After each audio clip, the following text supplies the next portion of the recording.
e os clientes, né? Aí você vai conversar, vai ver melhor o que tínhamos visto lá no passado. Vamos ver como é que está essa direção dessa empresa, porque, de novo, começamos a ter problema, né? São 16 diretores. Imagina um negócio desse. 16 microempresas. 16 microempresas dentro da Dentro da empresa. empresa. E cada um falando da sua caixinha para baixo. Sim. Direto para gerente lá embaixo, que ganha R$3.000 por mês. Sem olhar para o lado, né? Sem olhar para o lado. É. Devia estar, né? Hoje em dia tem que trabalhar, faz parte do sonho, né? E trabalhar em interdependência entre áreas. Né? Existe uma interdependência que nós precisamos respeitar em nome do cliente. Exato. Que não deve estar mais lá embaixo. Às vezes a gente propõe para algumas empresas inverter a pirâmide. Né? O presidente lá embaixo dando suporte para a equipe toda. É o contrário. Todo mundo atender o cliente. É a pirâmide invertida, né? O Denis, é interessante porque assim, dá até para entender isso quando acontece numa grande empresa, porque grande empresa, obviamente, você vai falar de uma estrutura gigante, você vai falar de muitas lojas, muitos centros de distribuição, milhões de clientes circulando pelos canais ao longo dos meses, etc. Até daria para entender. Mas o que não consigo compreender, a gente atende muitas empresas ali entre o pequeno e o médio porte também. Como pode isso acontecer em empresas menores? Pessoas que estão ali dentro, às vezes, do mesmo ambiente, eles não se falam. Cada um na sua caixinha. Inclusive, a gente teve um caso agora recente com uma agência de marketing digital que a gente teve que abrir mão, né? Por conta, não estava conseguindo chegar nos resultados. Era uma empresa de um porte pequeno, mas ela tinha todos os vícios da departamentalização. O A não falava, eram 3 sócios, o A não falava com o B não falava com o C e o C não falava com o A. Então, nós é que falar, olha, existe um problema de comunicação interna na sua empresa. Vocês não estão conversando. O comercial não sabe do que se passa na operação. Entendeu? Então, apesar desse nível de complexidade que você enfrentou, isso acontece em empresas de todos os segmentos e todos os portos. Com certeza. E tem eles aí, as pequenas e médias empresas, acabam arrumando algumas justificativas, né? Primeiro e mais importante é ouvir o cliente. Sim. Né? Ouvir o cliente e, na sequência, compartilhar com se tiverem mais de um dono, né? Entre os sócios, compartilhar com os 2 gerentes que tem. Exato. Né? Tem que ouvir o cliente. Mas nós não temos dinheiro para isso. Não precisa ter dinheiro. Põe a barriga no balcão, fica lá 20 dias, vai ouvindo o cliente. Exato. Faça um plano mental antes, que perguntas eu vou fazer para compreender bem o cliente. Saio correndo atrás daquele cliente que entrou na loja e foi embora sem comprar nada, para entender por que ele fez isso. Por que você foi embora? Faz uma pergunta para ele, pronto, você já tem uma informação. Volto e tenho que compartilhar com meus sócios, gerentes, se não tiver diretores, né? O que nós vamos fazer? Olha, por que perdemos esse cliente? E alinhar juntos, entre todos, né, o que fazer. Né? Então, começa com o cliente. A mesma coisa, o lojismo, o visual merchandising. Não, mas minha loja tem 50 metros quadrados. Sim. Mais do que nunca. Precisamos cuidar disso, né? Para impactar positivamente o cliente, acolher ele bem, respeitar esse cliente. Né? O Denis, entrando agora um pouco já do ponto de vista da execução, eu queria pedir para a produção colocar para nós aqui algumas ferramentas que são muito utilizadas, em ferramentas clássicas. Eu estava brincando, né, Denis, que a gente é meio fundamentalista, no melhor dos sentidos, né? É o fundamentalismo da administração, dos princípios que são clássicos, vamos chamar assim, que não mudam nunca. A gente fala muito da transformação digital, das novas tecnologias, de tudo que existe de novo e é importante que a gente veja, mas você não pode abrir mão de coisas fundamentais, pilares consagrados da gestão, né? Então, eu estou trazendo aqui na tela para o pessoal que está nos acompanhando, vendo ou que nos ouvindo, uma ferramenta clássica que precisa a todo instante, a cada ciclo, ser revista, que é a matriz SWOT. Perfeito. Poxa, a matriz SWOT é aquela ferramenta que é utilizada há décadas e ela continua sendo muito importante, né, Denis? Muito eficaz. E isso, sem dúvida, você faz nos seus trabalhos, correto? Com certeza. E voltando ao cenário das pequenas e médias empresas, e também o ponto comum com as grandes é que para realizar a SWOT, a gente tem que trabalhar o conhecimento. Essa é a essência do trabalho do varejo. A única certeza que a gente tem nos dias de hoje sobre o varejo é que não tem certeza nenhuma sobre ele. Né? É extremamente líquido, fluido. Então a gente precisa investigar o tempo inteiro para conseguir fazer uma análise SWOT. Exato. Então, o conhecimento é fundamental em 2 linhas de força. O conhecimento interno, como esse que eu relatei, né, das nossas virtudes, das nossas limitações, onde é que está pegando, o que o cliente está sentindo aquilo. Minha loja está virando um banco, está louco. Isso que eu não quero isso. Né? Como que eu reorganizo isso tudo. Né? E um conhecimento externo.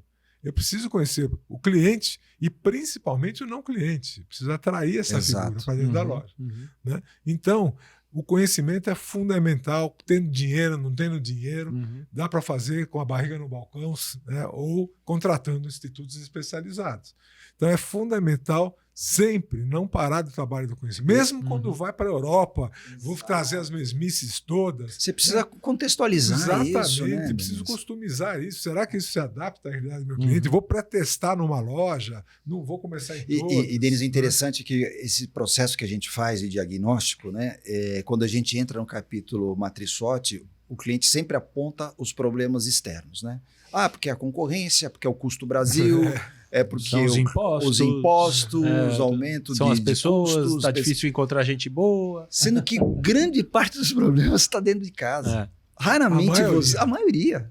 Olha, assim, né, sem chance de errar, eu diria que a grande maioria os problemas estão dentro de casa. E a gente, o trabalho que a gente faz é justamente falar, vamos olhar primeiro para os nossos problemas. Perfeito. Né? Vamos olhar para as nossas fragilidades aqui internas, onde que a gente está pecando com o cliente, né?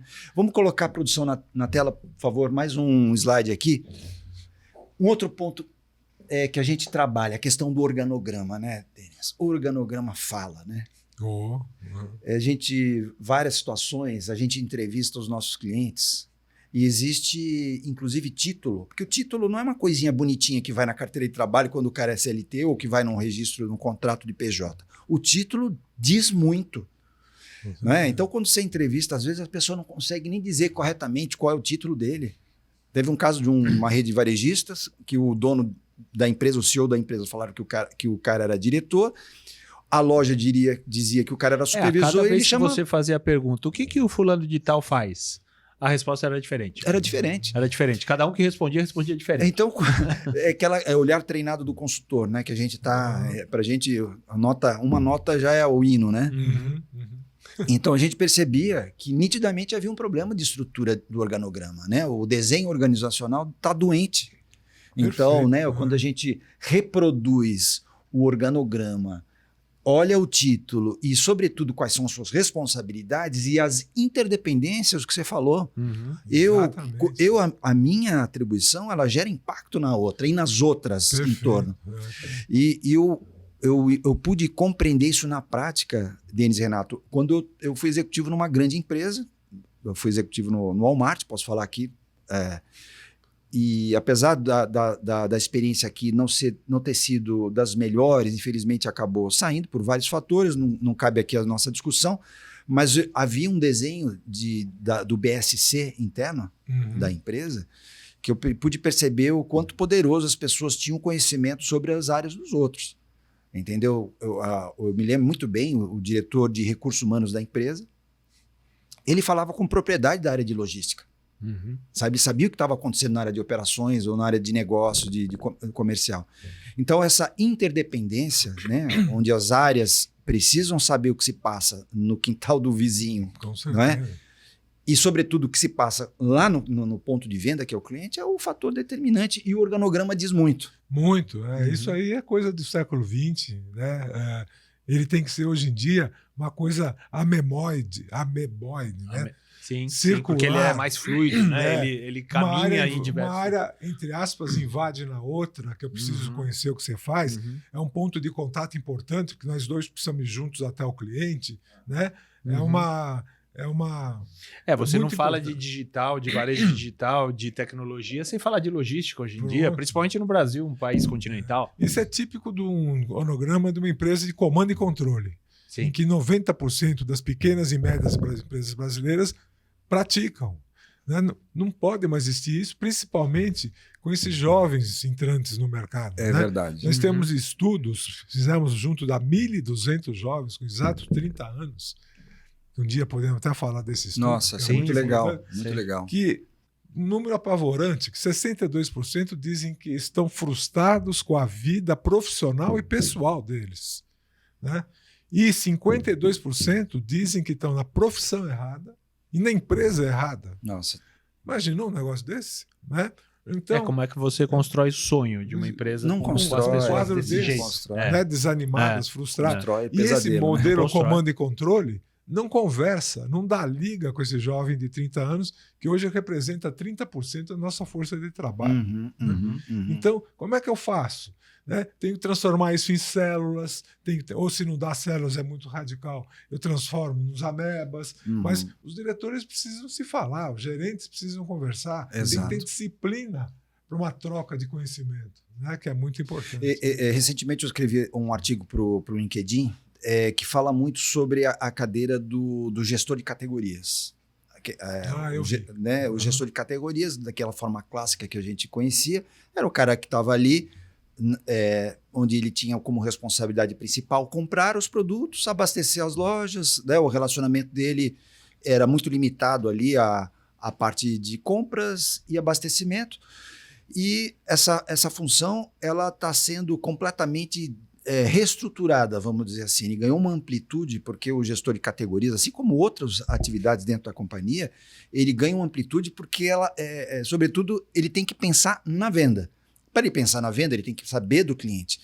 Para ele saber do cliente da venda, ele precisa estar antenado com a área financeira da empresa. Ele precisa saber se aquilo que ele está fazendo, ele impacta no caixa da companhia. Né? Ele precisa saber se aquilo que ele está fazendo, qual é o impacto que vai gerar na área de logística.